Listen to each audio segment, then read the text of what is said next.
Our next letter is from a female in Florida. She writes, Dear Jessica, me and my ex recently had a baby together. The baby is 9 weeks old. I broke up with him while I was 9 months pregnant because he cheated on me multiple times and I felt unsafe sexually. He recently came back into town and asked if he could get me back. It hurt so deep inside to say no to him because I love him and he is the father of my child. He looked miserable. I am over him, but unfortunately, I have to deal with him for 18 years and I regret it, but I do not regret the birth of our child.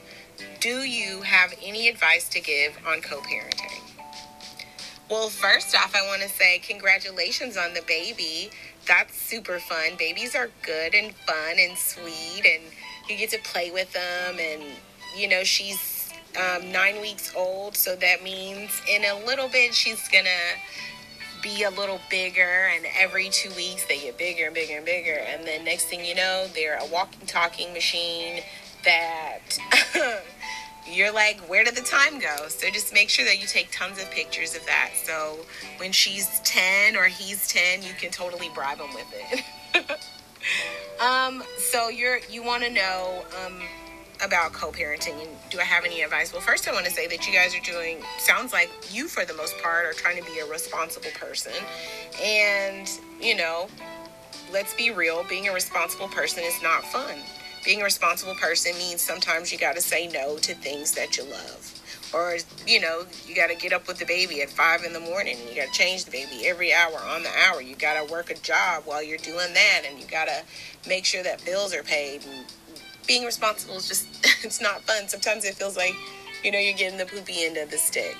But being the responsible one is also meaning that you can have a, solid peace of mind that you're doing the right thing, not only for you, but for your child.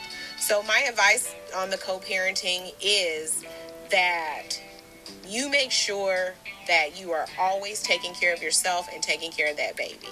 That baby is always well dressed, well fed, and well loved, regardless if daddy shows up or not.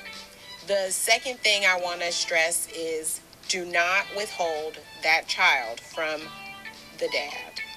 No matter how much of a jerk he is, always give him full exposure to that child unless he is harming himself or unless he is under the influence of alcohol and drugs or he has abusive behaviors.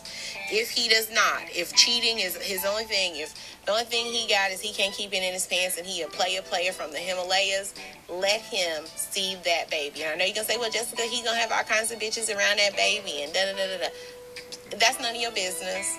Because guess why it ain't none of your business? Because you're not going to want him to tell you who you can have around him, correct?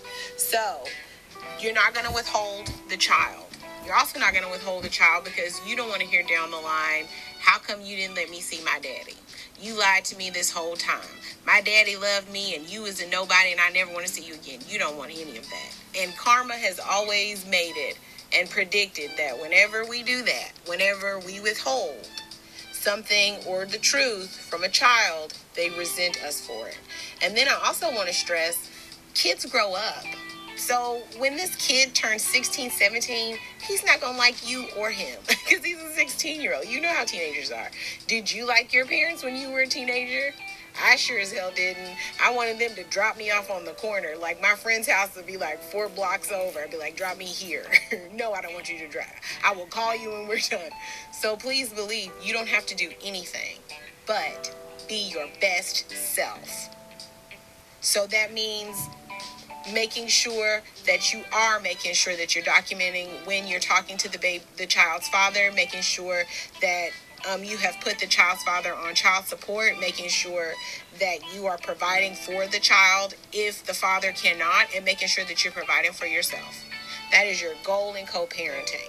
Your goal is not to worry about him. Your goal is not to carry his weight. That is his job. His job is to carry his own weight. His job is to show up in his child's life. That ain't your job.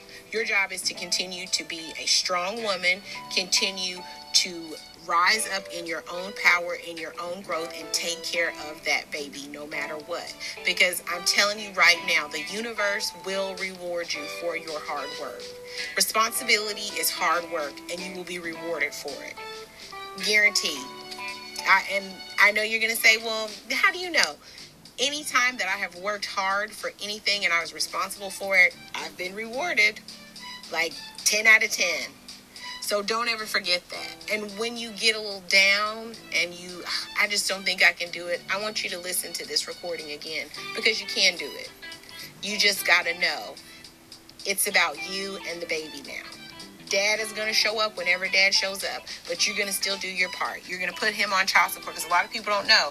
You don't put that baby on child support, that baby does not get health care insurance if you're not taking care of it, Dad. So you're going to do that. You're going to make sure that dad can see the baby whenever is a suitable time. So that don't mean he get to come over at midnight, because guess what? The baby is asleep. That means when that baby 5 to 6 p.m. is the latest that we should be doing anything in regards to that baby. Anything after that is just mess. And we know that, right? So I hope that I have answered your letter. And again, congratulations on the baby. And just let me know how it works out. Thanks.